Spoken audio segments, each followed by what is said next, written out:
Minneapolis City Council members consider disbanding the police. Several of us on the council are working on finding out what it would take to disband the Minneapolis Police Department and start fresh with a community-oriented, nonviolent public safety and outreach capacity, Minneapolis City Council member Steve Fletcher, Jeff Wheeler, Star Tribune said. Who's up for moving to Minneapolis right now? Anybody? Who would move? What company? What company would open up a brand new $12 million retail center in Minneapolis, Minnesota right now? Who would do that? No one. They burnt down a CVS pharmacy in Minneapolis that was in a predominantly black neighborhood.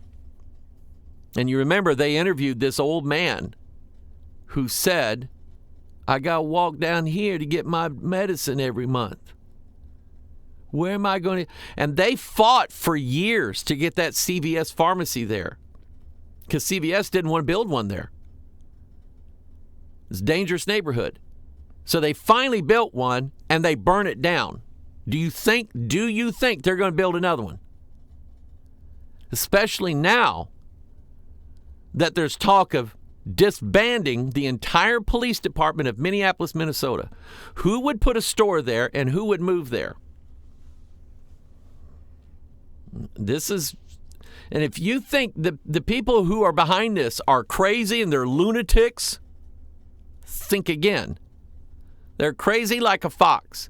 They mean to do this on purpose to create as much chaos in this country so that America self-destructs.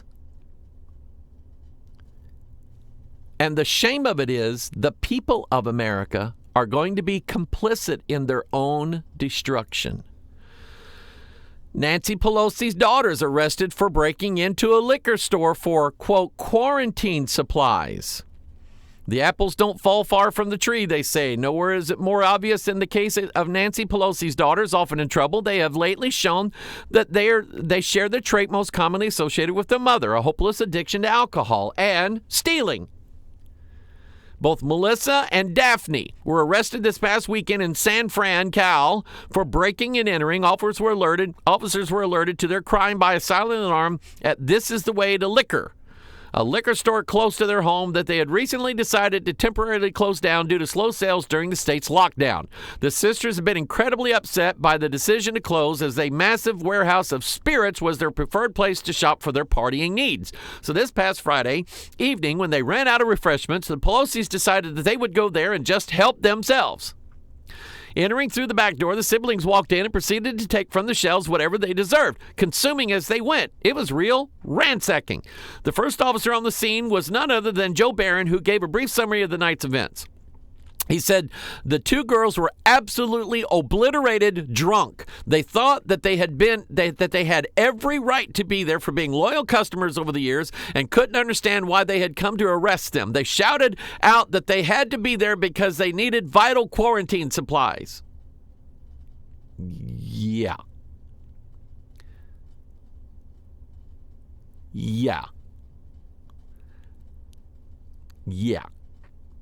It did finally dawn on them that they were going to lock up. They simply laughed and said Mommy would get them out right away. And that, of course, is exactly what happened. They're not going to get charged with anything. You know that. Here's an article. Let me see if I have the article. No. Because I don't want to show that guy's email address. The anthropomorphic sea sponge star of children's cartoon might have a sexual preference. It was announced last week that the Looney Tunes cartoons were receiving a progressive makeover, and Elmer Fudd, who is a hunter, will no longer use guns. What are you going to do, Elmer? Chase a deer down? Or ask the deer to come over? Ask the rabbit? Here, little wabbit. The anthropomorphic. Anyway, not to be outdone, Nickelodeon wants you to know that SpongeBob SquarePants might be gay. Apparently, the anthropomorphic sea sponge of the massively popular children's cartoon might have a sexual preference. In a tweet posted in honor of Pride Month, Nickelodeon announced that SpongeBob SquarePants is celebrating Pride with the LGBTQ SRD MAPNAMBLA Club. MAP stands for Minor Attracted Person. NAMBLA is the North American Man-Boy Love Association. Because after all, they have civil rights too. Community and their allies this month and every month. The Nickelodeon tweet also features other characters and actors from the Kids TV network that are members of the LGBTQ plus community. Korra from The Legend of Korra is gay or bisexual, and actor Michael D. Cohen from Henry Danger is a transgender man in real life. I don't know if I believe that. I've seen the guy. Ugh. This isn't the first controversy over SpongeBob's sexuality. In 2002, episode titled Rockabye by Valve, SpongeBob and his best friend Patrick Star, a pink starfish who also lives in Bikini Bottom, co-parent an abandoned scallop. Now, the first 2 seasons of SpongeBob, I laughed hysterically because there was good jokes on there, and I like a good joke. And I always saw Patrick and SpongeBob as being like innocent children. Innocent children. Now they have to turn them into a cause. Now they're going to be activists for the LGBTQ crowd. And you say, okay, my kids won't watch that. Okay. Does that mean they're not going to do it? No, they're still going to do it. They're going to influence millions of children around the world with this, who think it's going to be okay. All right. What else do I have? Is that it? Let's get into Daniel chapter 3, shall we? By the way, the second part of the Watchmen broadcast on Matthew 24 is out this week. I hope to have part 3 out this Sunday. And I am slowly but surely getting to the part in Matthew 24 that says, immediately after the tribulation of those days. And again, I can't stress this enough because it's so ingrained in our thinking that when anybody says tribulation, we go, bing, 7 years. He believes we're going to go through the 7 years. No, I don't. I don't. Oh, you believe the tribulation is 3.5 years? I don't believe that either. There's other time prophecies in Revelation that are linked with Genesis, linked with, I believe, Daniel, linked with the book of Luke, linked with other things in the Bible. So I have not seen a verse that says tribulation lasts 7 years. Never seen that verse once in the scriptures. Not once. Now I get people sending me stuff all the time. Well, Pastor, you need to read this book. Why do I need to read that book? I've got one. It's a King James Bible, and I'm reading it. And what I'm asking for is not complicated. And the books that people want me to read are complicated. They're complicated computations of why tribulation lasts 7 years. And I'm here to tell you, the Bible's not that complicated. God doesn't just say things that he doesn't mean, or God doesn't wrap something in a mystery surrounded by an enigma, covered by a riddle. Now, I will say that part of the book of Daniel, I believe, there's no doubt in my mind, it is sealed up and will not be unsealed by some guy selling you a DVD set. It will not. It'll be unsealed by Jesus Christ when what's he going to do in Revelation? Open the seals. That's when I believe it's going to be unsealed, and not a day before. But I've not seen it, and I have changed my view on the rapture is the first thing that happens. And it has to be. The rapture has to be the first thing that happens. Why? Because we don't know the day of the hour, and if it's not the first thing that happens, then we'll know the day of the. And that's a terrible argument. I'm not going to get into all that today, but that's the purpose of doing Matthew 24. And some people will tell you, "Oh, don't listen to that." But what I'm giving you is Scripture, and I'm giving you a lot of Scripture, and I'm not giving you anything but Scripture. It'll be yours to watch, it'll be yours to believe or not believe, or if nothing else, it will invoke you to do your own study, and in that sense, I don't lose. Because if you get your Bible out, what I have on my screen, so you can see it on your screen, chapter 3. Now it's going to get interesting. Daniel chapter 3, verse 1. Nebuchadnezzar the king made an image of gold. And to me, it's always been interesting that he did that because, I think the image that he made, it seems to me, would have to be related to the vision that he just had, because he has a vision, a dream in Daniel 2 of this image, this standing man, all right? Big man standing, and it's huge, and the head is of gold, and so on. So I think this then inspires Nebuchadnezzar. Now, remember something else, that Nebuchadnezzar is on his way to being converted to a believer in God. This is what Daniel 1, 2, 3, and 4 is all about. And let me go back into Daniel chapter 2 to system racehorses. Daniel chapter 2. Let me show you what he said. Once Daniel interpreted the dream for him, Nebuchadnezzar is impressed. And the Bible says in verse 46, Then Nebuchadnezzar the king fell upon his face and worshipped Daniel, and commanded they should offer an oblation and sweet odors unto him. And the king answered unto Daniel and said, Of a truth it is that your God is a God of gods and a Lord of kings. Guess who that is? King of kings and Lord of lords. Amen. And a revealer of secrets, seeing thou couldest reveal this secret. Then the king made Daniel a great man, and gave him many gifts, and made him rule over the whole province of Babylon, and chief of the governors over all the wise men of Babylon. Then Daniel requested of the king, and he set Shadrach, Meshach, and Abednego over the affairs of the province of Babylon. But Daniel sat in the gate of the king.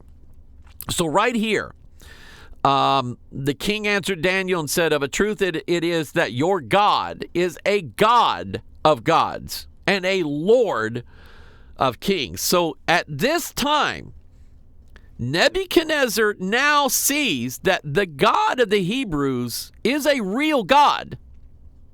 He's the real deal. He believes in him now.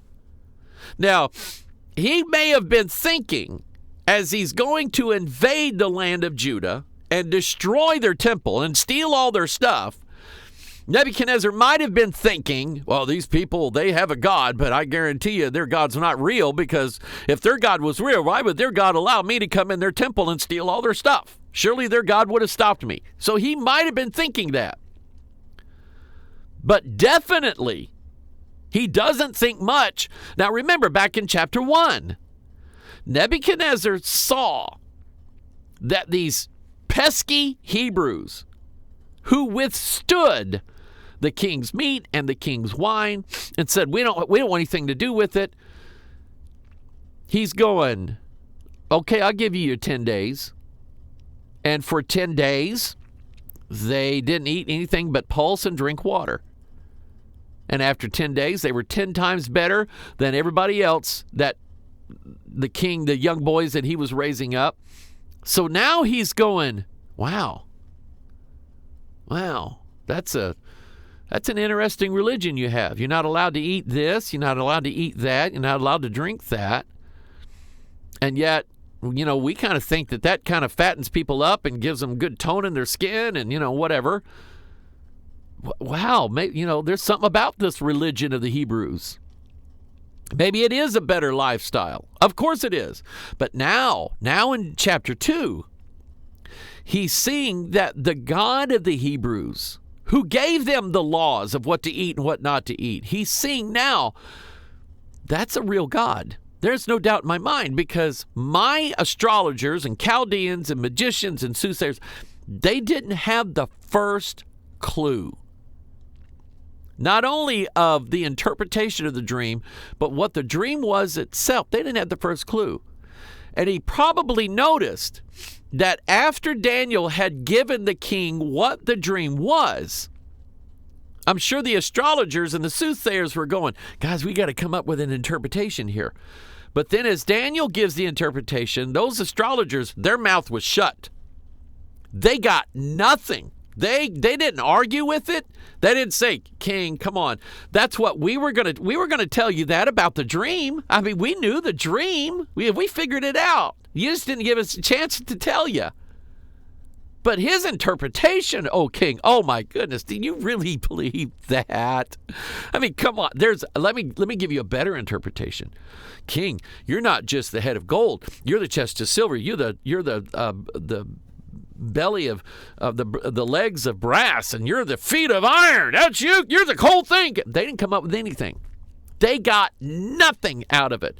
And so Nebuchadnezzar says, you know what? Their God, I have no doubt now that their God is the God over all gods, no matter who they are.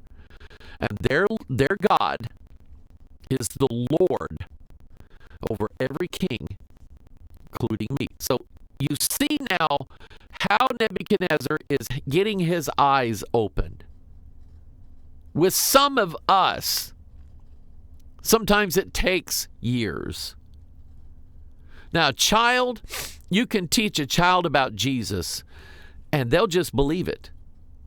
And that's the kind of faith that we're supposed to have. But the older we get, the more cynical we get, the more doubtful we get.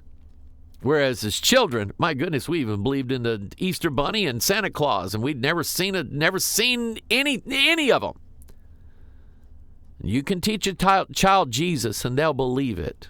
Okay? But now King Nebuchadnezzar, he's starting to see that their God is real. But his mind is fixed on this image that he saw. And he says, you know what? This is a God, and I'm going to build his image. So that's what I see on here in Daniel 3. That's what's leading up to this. So he said, Nebuchadnezzar, the king, made an image of gold whose height was 80 cubits and the breadth thereof 6 cubits. He set it up in the plain of Dura in the province of Babylon. Then Nebuchadnezzar the king sent to gather together the princes, the governors, and the captains, and the judges, the treasurers, the counselors, the sheriffs, and all the rulers of the provinces to come to the dedication of the image which Nebuchadnezzar the king had set up. And I want you to take note. We're going to talk about this in a minute. I want you to take note of who Nebuchadnezzar invited to this. Princes, governors, captains, judges, treasurers, counselors, sheriffs, all the rulers of the provinces to come to the dedication of the image which Nebuchadnezzar the king had set up. He's inviting every government official that rules in his kingdom. And I think there's something to that. So just hang on to that for a minute.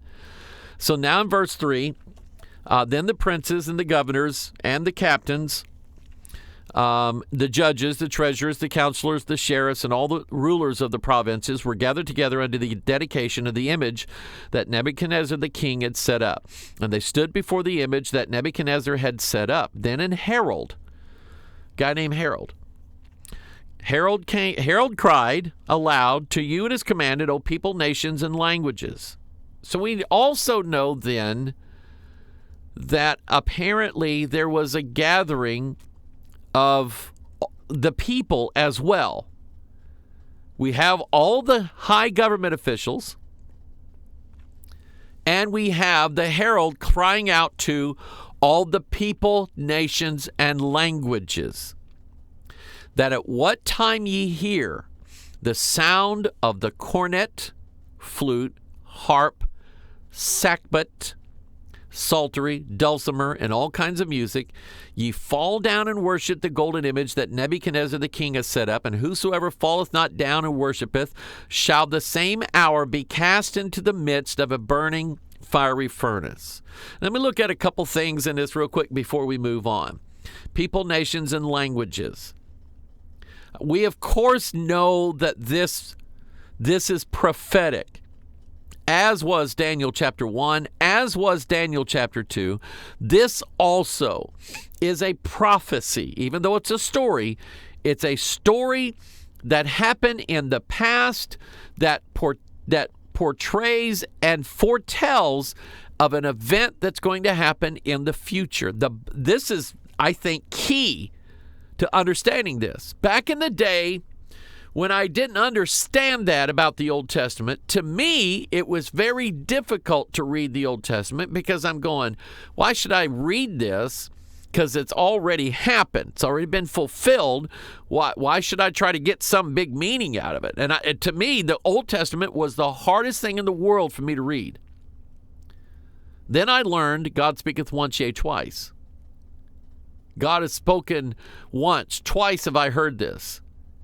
Then I started seeing that whenever God proclaimed a prophecy, and we see something that looks like it's being fulfilled later on in the scriptures, it's only a partial fulfillment. God isn't done. He didn't do everything that he said he was going to do during that time. And to me, you would be hard-pressed to find any prophecy in the Bible, especially concerning Christ, that was spoken of him that was absolutely 100% completely and totally fulfilled. And I'll give you an example of that.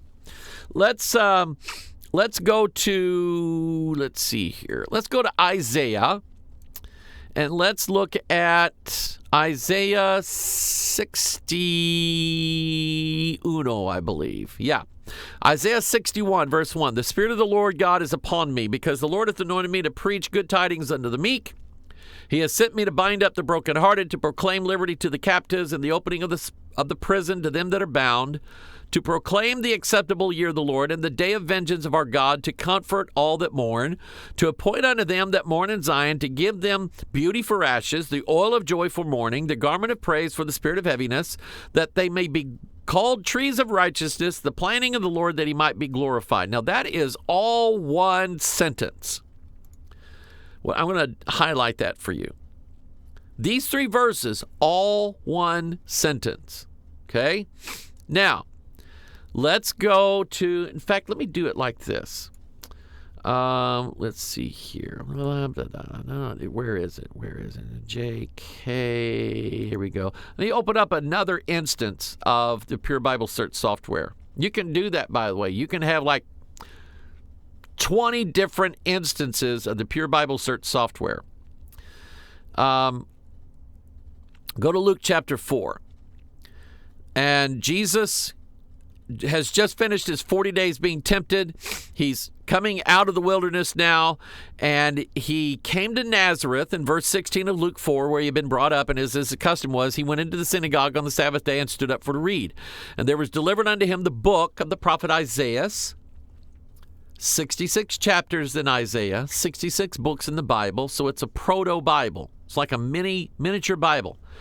And when he had opened the book, he found the place where it was written, The Spirit of the Lord is upon me, because he hath anointed me to preach the gospel to the poor. He has sent me to heal the brokenhearted, to preach deliverance to the captives, and recovering of sight to the blind, to set at liberty them that are bruised, to preach the acceptable year of the Lord, period. Then he closed the book and gave it again to the minister, and sat down. The eyes of all them that were in the synagogue were fastened on him. And he began to say unto them, This day is this scripture fulfilled in your ears? Okay?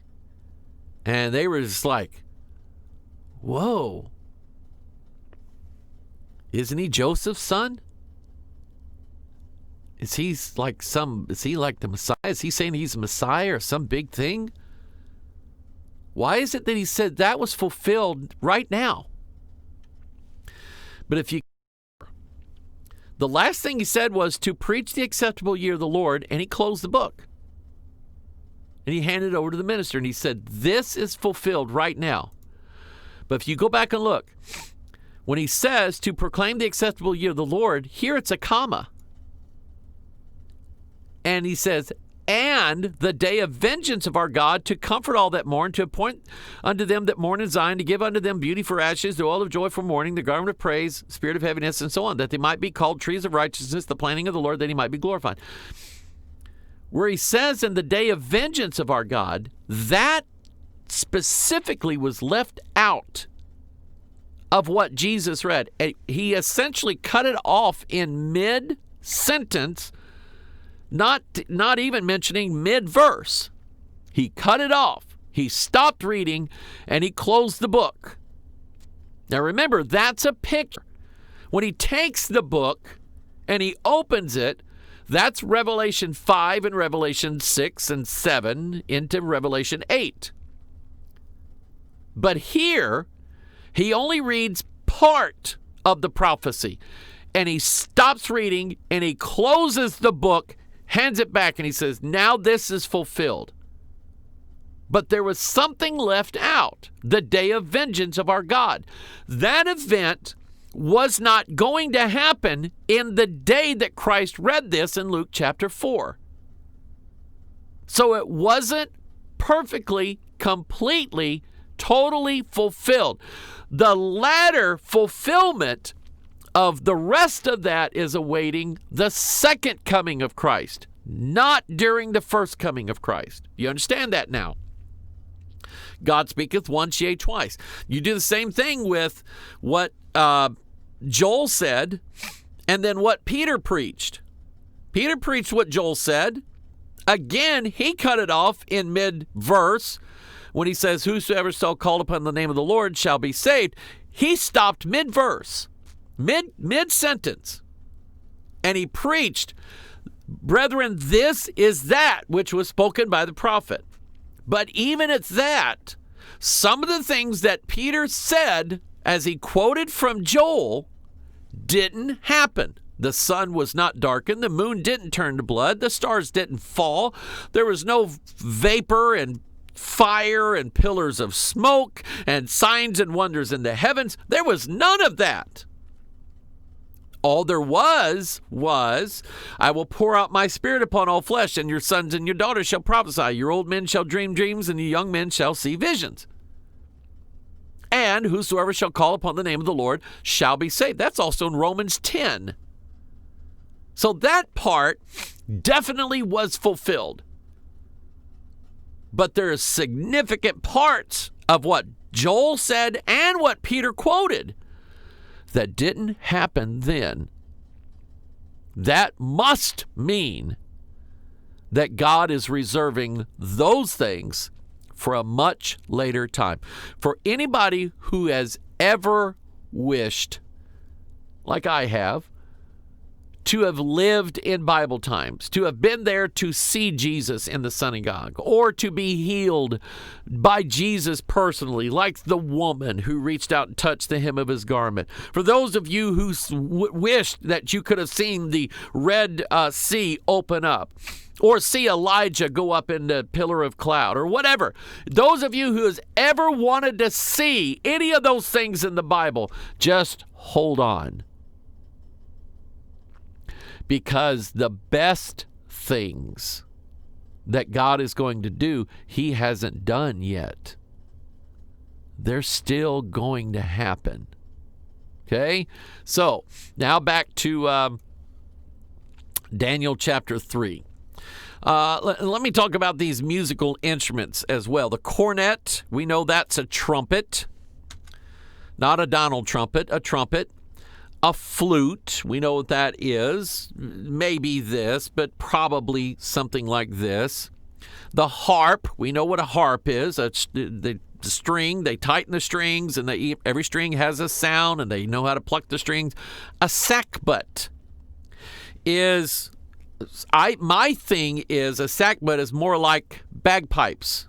A sack. Okay?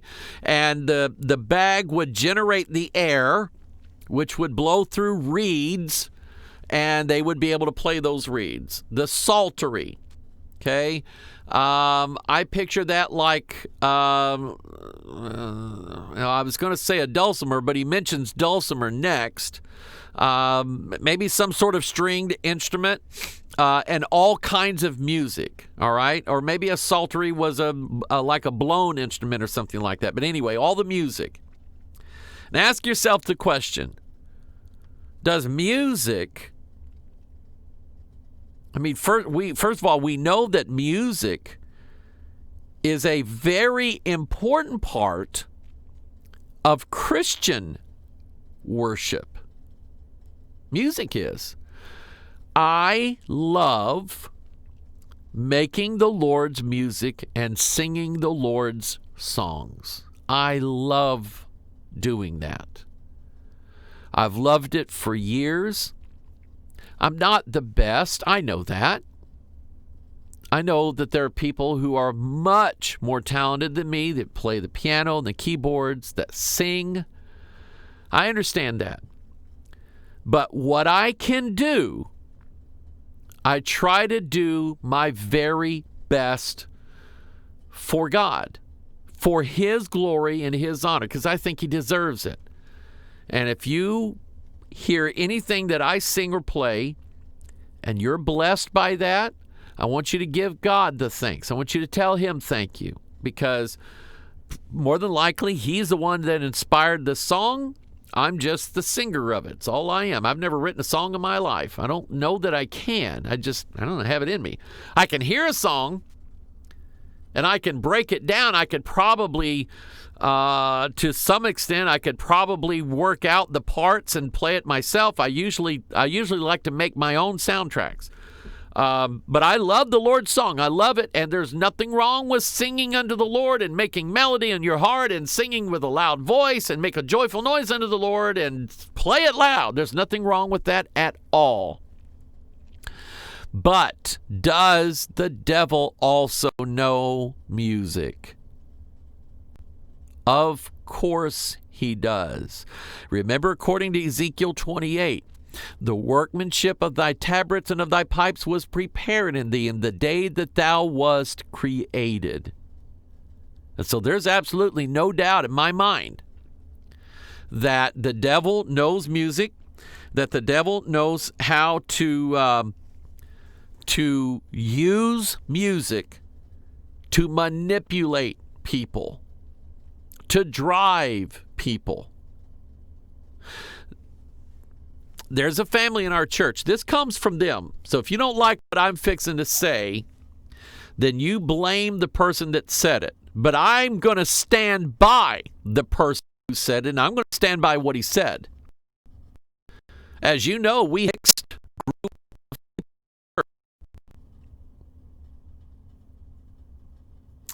we're having, I can tell we're having some problems. At least on my end, I can see it. But anyway, we have a mixed congregation. We have a man from Kenya. We have a woman from Korea. By the way, they don't call themselves South Korea. They call themselves Koreans. Okay? They don't like North Korea. Anyway, she's from Korea. She's an American citizen now. So is Michael, my son-in-law. He's an American citizen now. He became an American. We have several black families from Ferguson, Missouri.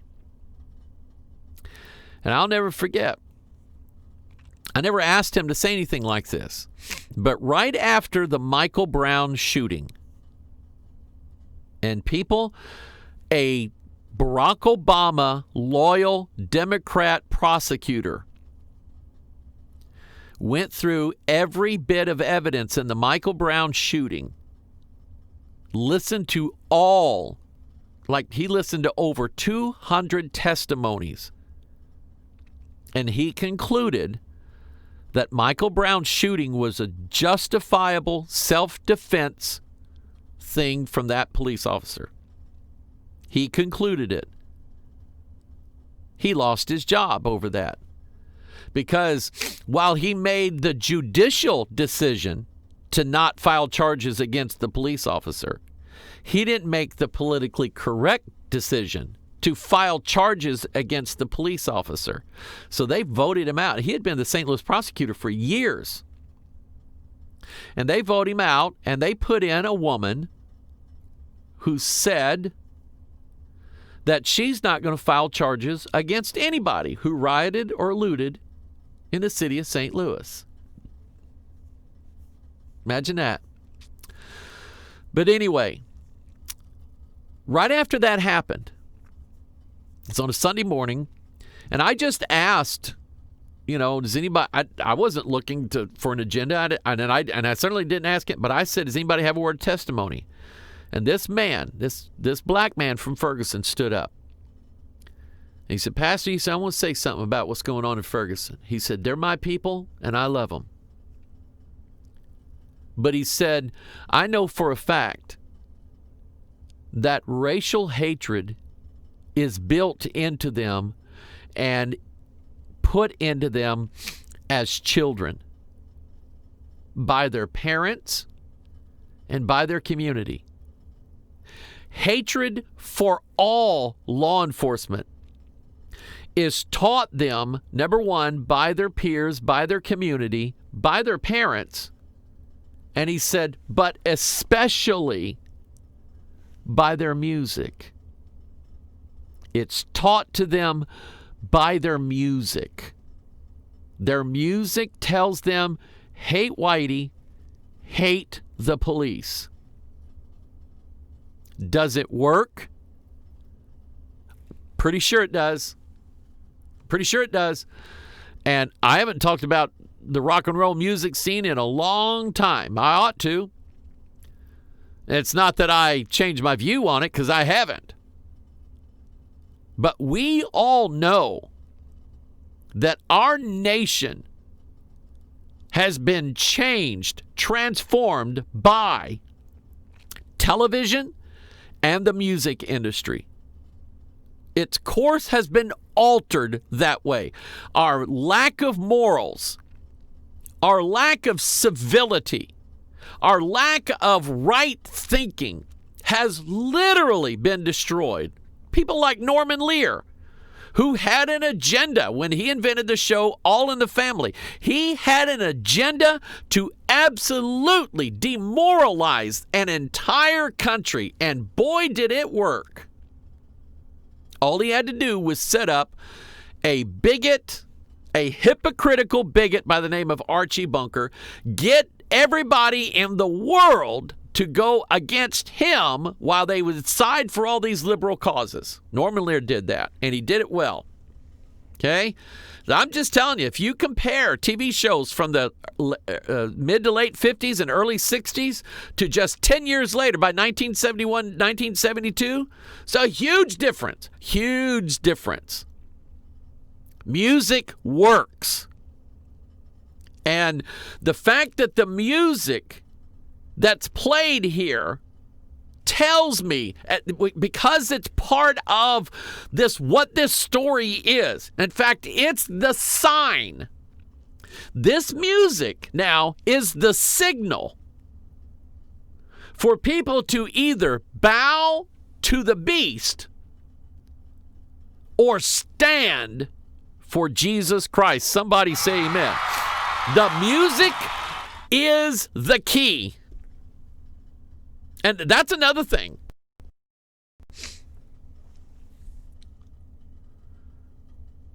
Yeah, I'm waiting for my computer to catch up with me. That's another thing. Some of you can go into a church to visit. We're going to see if this church is for us. And as soon as they start playing the music, you're going, nope, this ain't for us. We're out of here. See ya. Adios, muchacho. You can tell by the music. You listen to that for 5 minutes and you're going, nope, we're not sitting here for this. Ain't no way in the world we're sitting here for this. My mother, with a couple of friends of hers from her church, they were out of town together, having a little holiday, a little vacation. They went to a church on a Sunday. And she said, Mike, they were playing the song, I can see clearly now the rain is gone, as everybody was coming in the service. Now, that song, you might think, well, that's kind of mild, but is it the Lord's music? No. And remember, when you come into the Lord's house, you're to sing the Lord's song. Now, there's music that I like that is not necessarily gospel music. I like classical music, not everything. I'm not a big fan of opera, but I like some songs. Okay, and I like to listen to it. I don't have a problem with it. But it's not the Lord's song. So when it comes to being in the house of the Lord, I was told that there's a difference. What you play for the service or in the house of God and what you don't play in the house of God. I was taught that, and I still believe it. So definitely do not underestimate the value here of what's being seen in this passage. The music is what signals the worship. The music is the key here. And once the music is played, you're either going to bow to Baal or you're going to stand for Jesus, one or the other. Because you're going to recognize and say, you know what, that's not the Lord's song. That ain't Jesus. And I'm not bowing to it.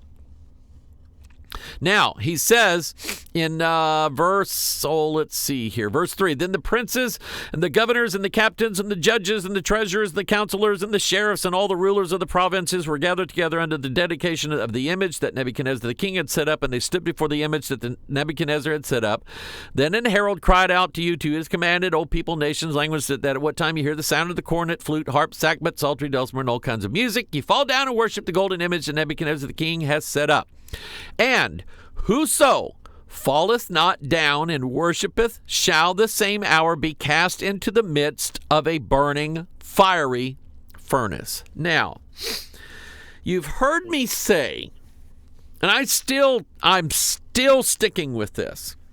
You've heard me say that I believe that taking the mark of the beast is going to be, it'll be mandatory.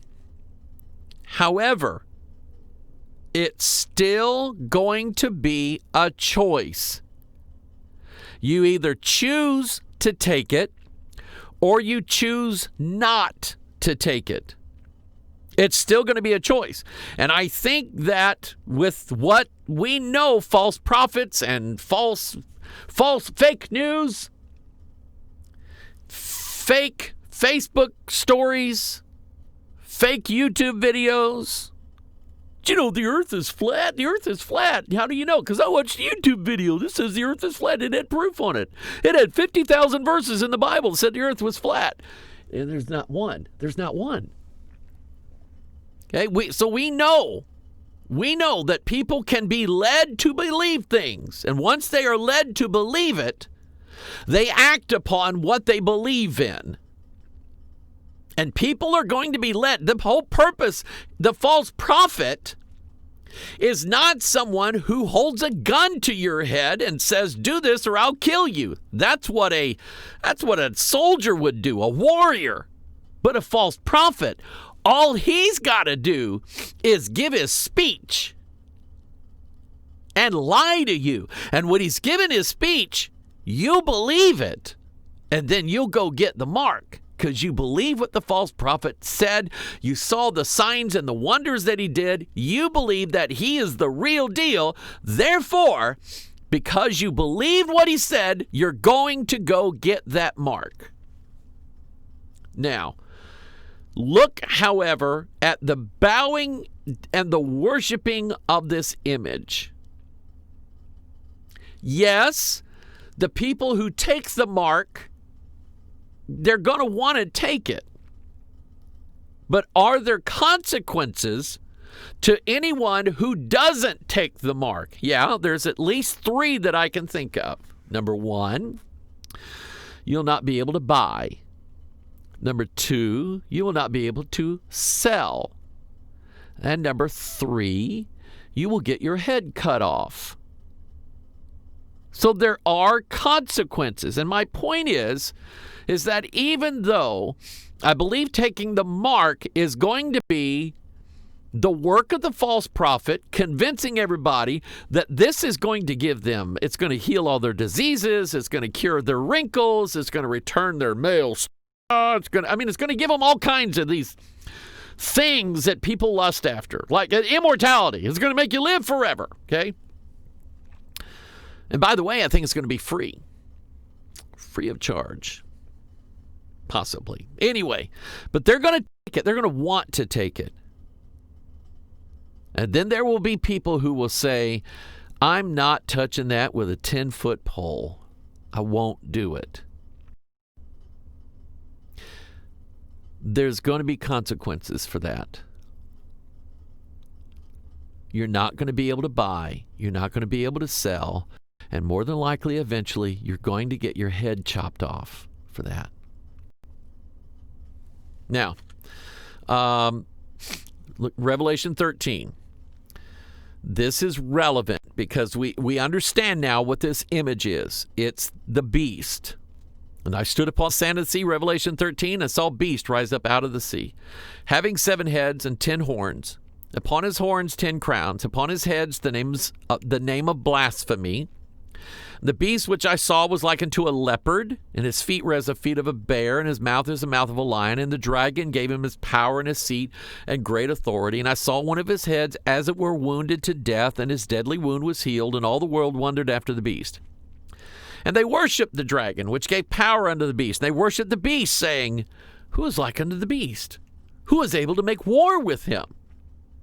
So there's going to be a realization with this beast. We can't disobey him. We can't hide from him. We can't run. We can't wage war against him. Who can make war with him? He's smarter than all of us. He's smarter than all of us put together. So verse 5, and there was given unto him a mouth speaking great things and blasphemies, and power was given unto him to continue 42 months. Now, there is a direct time prophecy in the Scriptures. And I don't see 2 periods of 42 months back to back. I don't see that there. That's me. I may be wrong. But so might you. But I think there is a 3.5-year period where the beast reigns. That much I know. Okay? Anyway, verse 6, he opened his mouth in blasphemy against God to blaspheme his name and his tabernacle and them that dwell in heaven. So they're going to blaspheme God's name. Is that a breaking of the command? Is that break any command? Yeah. Thou shalt not take the name of the Lord thy God in vain. Don't blaspheme his name. You can blaspheme his tabernacle. What is God's tabernacle anyway? It's our bodies. He's going to blaspheme that. How do you blaspheme the body? And overcome them. Anyway, blaspheme his tabernacle and them that dwell in heaven. And it was given unto him to make war with the saints and to overcome them. I remember reading that one day, and I went, Now,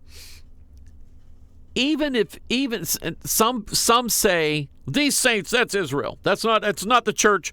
The church is not Israel. Israel's not the church. We're not here during that time. So the saints, the only thing the Bible references the saints is Israel, which is not true. You just get the King James Spirit Bible software, look up saint or saints. You'll find out it's us too. But let's just play along with that for a minute, that this is Israel, but these are his saints. So no matter who they are, whether they includes Gentiles or it's only Jews, the Bible says they're still saints of the Most High God. And for some reason, God allows this beast to make war with the saints and overcome them. He makes war against them, and he wins the war. And you ponder that for a while. That's a big... Because obviously, who let him overcome the saints? God did. Why? Not sure I know. But we know that the beast and the devil operate together. We know that he's the man of sin. So look at it like this. How many of you still sin? Raise your hand. I see 1, 2, 3. I see Johnny and Mary and Lucy and no, okay. You still sin. Okay. Did not sin overcome you? Did not God allow that? God could have stopped it. God could have Has God ever stopped you from making a pretty serious sinful mistake before? Oh, yes. Lots of times. But times he didn't. Times when God let you. Anybody ever backslide from God for a time being, and then God brought you back? Hands. Okay. God allowed that. Sure he did. Something about it fulfilled his purpose, fulfilled his divine plan.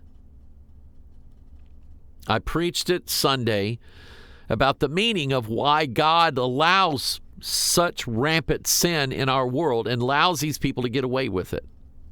Folks, you got to understand that ultimately they're not going to get away with it.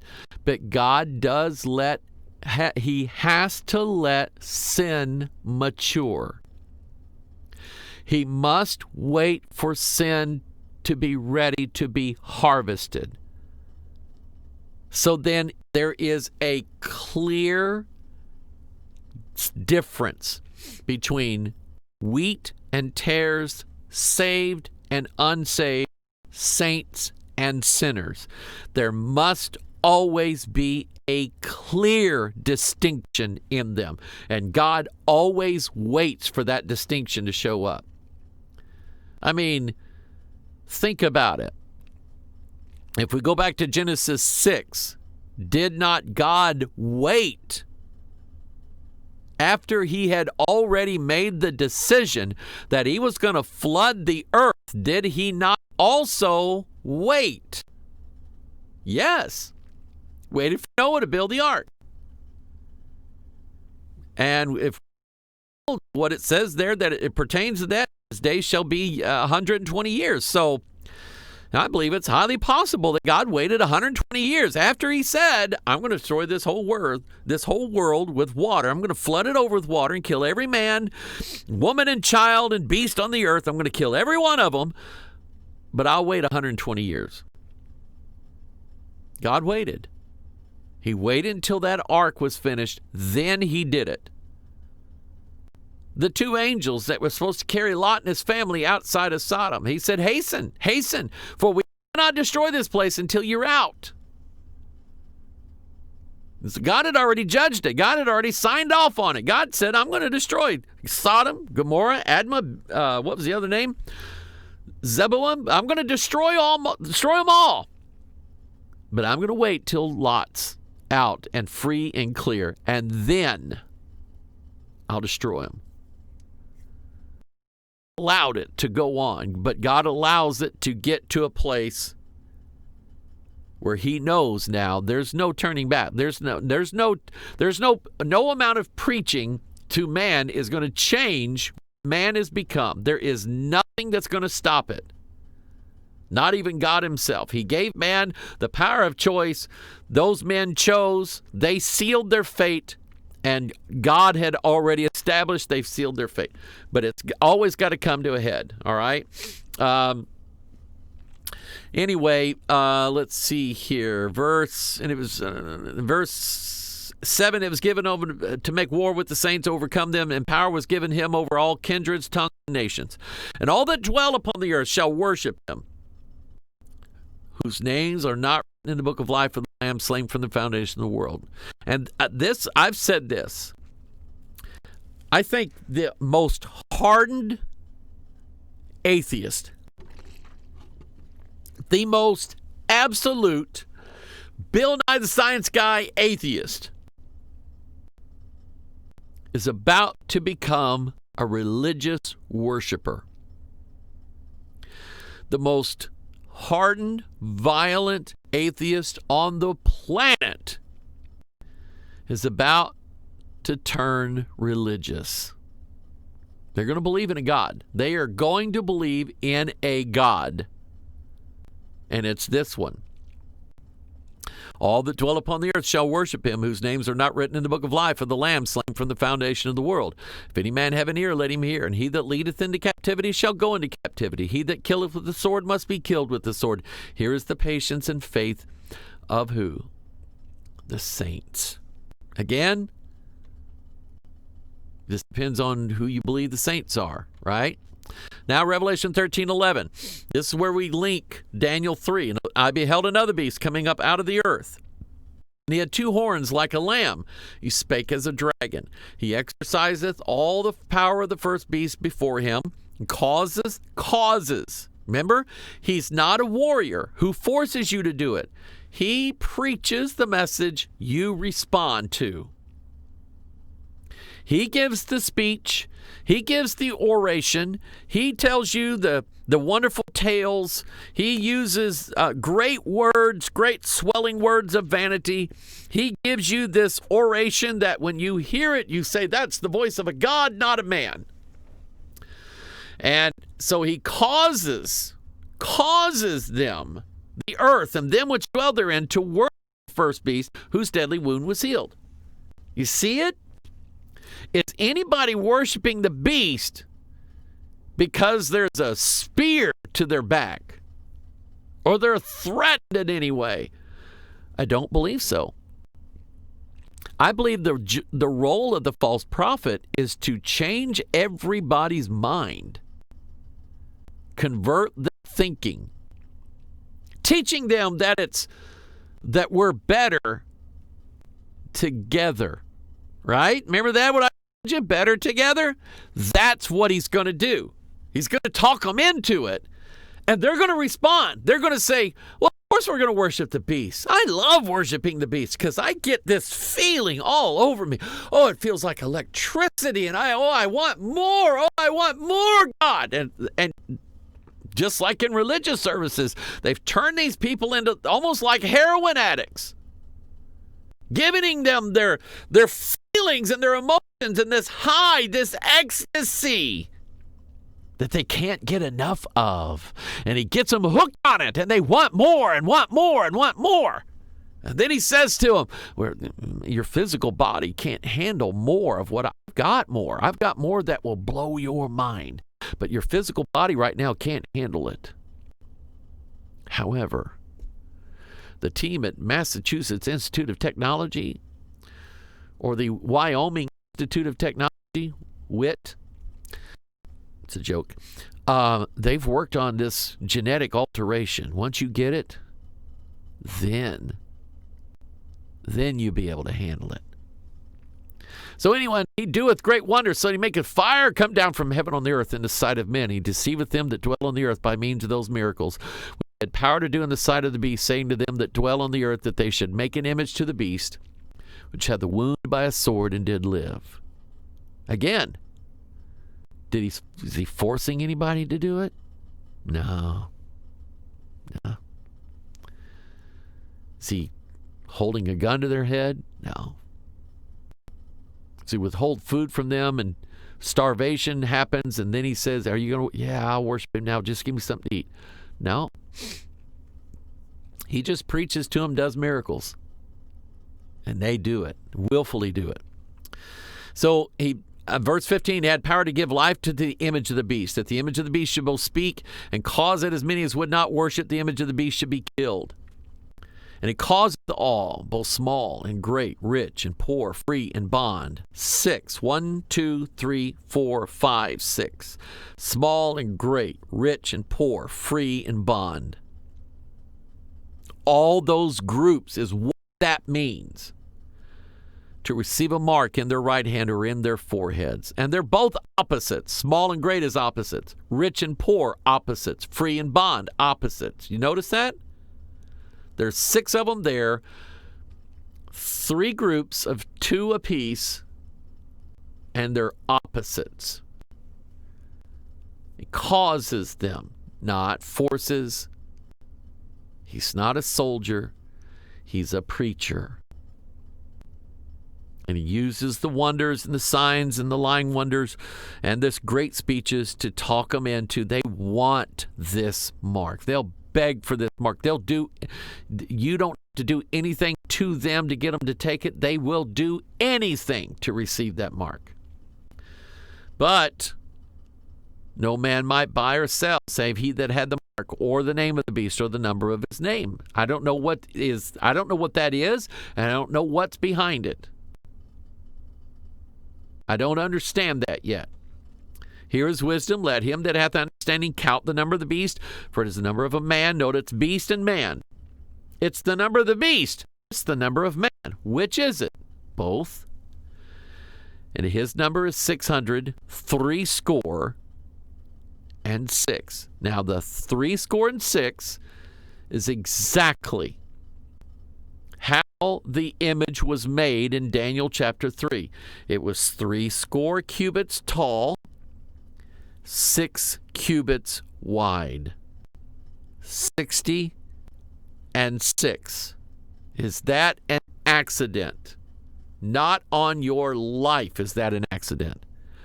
So the meaning, the significance of that number, because of course back to Genesis 6, it came to pass when men began to multiply on the face of the earth, daughters were born unto them, that the sons of God saw the daughters of men, that they were fair. Now that doesn't mean, what do you think those gals look like? Are they really good looking? They're fair. Doesn't mean that. Fair meant beautiful. Mirror, mirror on the wall, who's the fairest one of all? It means gorgeous, beautiful. So beautiful that the gods lusted after them. The gods did. The angels did. Sons of God are gods, little g, gods. That the sons of God saw the daughters of men, that they were fair, and they took them wives of all which they chose. The Lord interjects in here, my spirit shall not always strive with man, for that he also is flesh, yet his days shall be 120 years. Now, to me, it's significant, and I believe on purpose, that once the sons of God left their first estate, came down and went after strange flesh, human flesh, that at that moment God said, my spirit will not always strive with man, yet his days shall be 120 years. So I think that that's possible. Now, I may be wrong on that, but I think that's possible. So verse 4, there were giants, not Nephilim, Now, that's the Hebrew word. And in the newer translations, they leave the word untranslated. They leave it untranslated.